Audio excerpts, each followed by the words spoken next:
Оправдувањето на Министерството за земјоделство, шумарство и водостопанство и на директорот на јавното предпријатие Македонски шуми, Жарко Караджовски, за скандалот со огревното дрво, кој наместо кај граѓаните кои го имаат платено, власта го извезе во Грција, е врв на извртувањето на фактите и на вистината.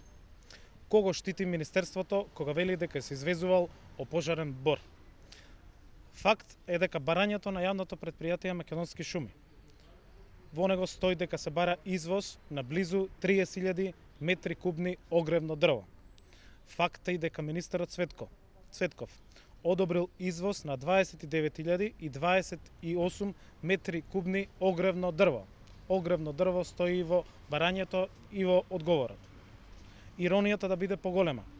Овој извоз Караджовски го бара со образложение дека побарувачката на огревно дрво во Република Македонија за 2015 година се задоволува со домашно производство и има вишок на дрвна маса која што може да се извезе.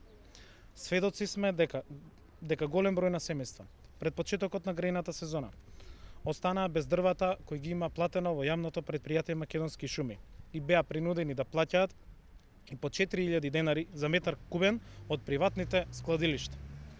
Како пример, денеска нови докази, известувања и фактури за извезено огревно дрво во Грција.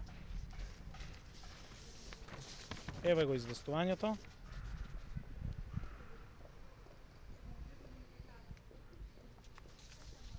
А еве ги и фактурите за извоз на огревно дрво во Грција. На самите фактури стои огревно дрво. После ваквите докази за злоупотреби и манипулација со граѓаните, министерот Цветков очигледно дека почнува да се губи барајќи оправдување за злоупотребите во министерството кое го води. Тој и натаму служи како параван преку кој Груевски фамилијата незаконски профитираат. Наместо да се служи со навреди и нервозни оценки за тоа кој ја знае проблематиката, а кој не, кој бил способен да работи, а кој не, најдобро е со време да си поднесе оставка. Продолжуваме и понатаму да работиме во интерес на граѓаните и да ја откриваме вистината. А секој што ги прекршил законите ќе одговара. Благодарам. Прашање? Начин планирате да го принудите да даде оставка? Со секојдневно изнесување на вистината за сето она што било работено во рамки на сите сектори во министерството и вклучително и за неговото непрезимање на обврски кои што му ги дава законот во претходниот период. Откривме неколку случаи, почнувајќи од Црбиновски, еден, па имаше втор случај, случајот и со пасишта, значи многу во рамки на многу сектори во министерството откривме многу злоупотреби.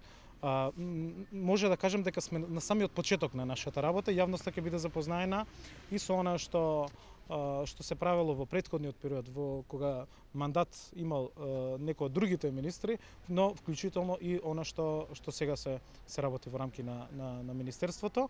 Луѓето и вработените во министерството се охрабруваат да ни достават материјали, да одговорат на нашите барања и покрај тоа што и денес после состанокот со министерот кој што го имав рано наутро, јасно ми беше ставено на знаење дека министерот не планира да одговара на никој од нашите барања, на никој од нашите известувања за потребни информации кои што согласно новиот измените на законот за влада мене ме исследуваат. Тоа е факт за затвореноста и нетранспарентноста, вклучително сега и за личниот однос на министерот Цветков кон функцијата заменик министер кој што има право на вето на сите акти и документи кои што се носат во рамки на министерството. Само да ве известам дека ниту еден акт, ниту една одлука за која што претходно и со закон е утврдено и е договорено да се доставуваат до мене како дополнителен заменик заради проценка за тоа дали станува збор за правно, финансиско и кадровско прашање кој е поврзано со изборите, така како што ВМРО допомена и власта го толкува, ниту еден таков акт во овој период,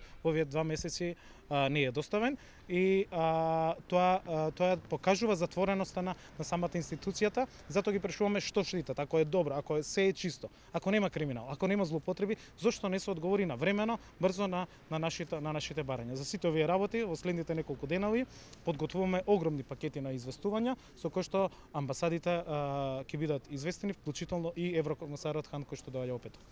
Тоа значи дека платежната агенција не ви доставија документи за пасиштата на Еленко Неделковски кои ви ги побаравте?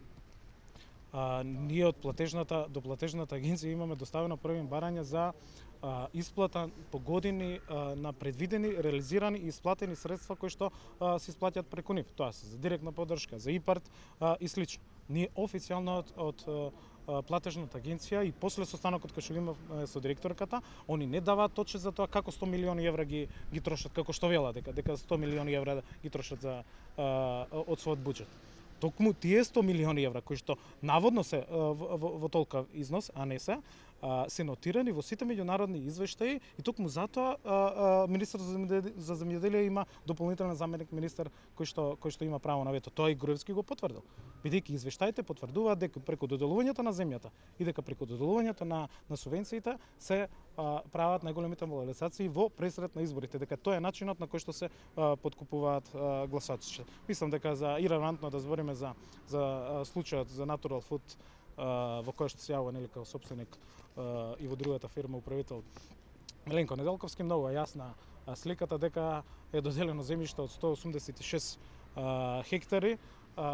Ние тоа го покажавме, тоа се 253 фудбалски игралишта и министерството тука ги потврди сите наши информации. Министерството само призна дека договорот и покрај тоа што на почетокот сакаа да манипулираат и да ја лажат јавноста, сами потврдија на крајот дека зад фирмата потврдија кој стои зад фирмата, потврдија дека договорот не е во време на СДСМ, туку во време на ВМРО ДПМН, тоа 2009 година, дека се тоа 186 хектари, вклучително и сами го извадија податокот од Агенцијата за храна и ветеринарство, кое што ние побаравме, а тоа е дека има околу 132 кози кои што има на пасиште од површина од 253 фудбалски игралишта. Оставаме на луѓето кои што мака мача да дојат до парче земја, до пасишта, има во околината на каде што е ова огромен рид со пасишта, има луѓе кои што чуваат овци, на кои што не им се остава простор, не им се излегува во пресвред, се со цел да ова огромна површина се даде на токму на оваа фамилија.